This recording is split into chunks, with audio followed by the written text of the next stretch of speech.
पावसाळी पर्यटनासाठी गेलेल्या निपाणीतील दोघांचा पाण्याच्या डोहात बुडून मृत्यू झाल्याची दुर्दैवी घटना सोमवारी सकाळी 11च्या सुमारास घडली आहे। यात आंदोलन नगर निपाणी येथील चंद्रकांत कदम वय वर्ष 18 आणि प्रतीक संजय पाटील वय 22 या तरुणांचा बुडून अंत झाला। या दोघा तरुणांचा शोध घेण्यासाठी केडीआरएफ आणि एनडीआरएफ पथकाकडून संध्याकाळी उशिरापर्यंत शोध सुरू होता। मात्र अतिवृष्टीमुळे अडथळे आल्याने शोध मोहीम थांबवण्यात आली होती।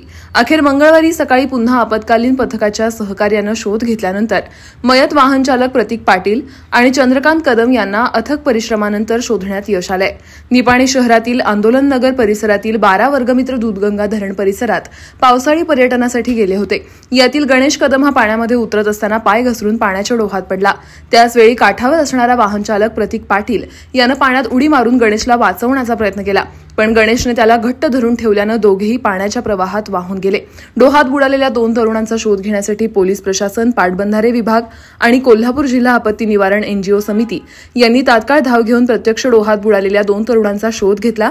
यात कृष्णात सोरटे, लाईफ फाउंडेशन रेस्क्यू फोर्सचे विनायक लांडगे, सोमनाथ सुतार, सौरभ कांबळे, आकाश शिंदे, तुषार कुंभार, चंद्रकांत डोंगळे, विवेक हजारे, शुभम माडगूत, रोहित पाटील, आदिनाथ कांबळे यांच्यासह सहकार्यांनी मिळून केली आहे।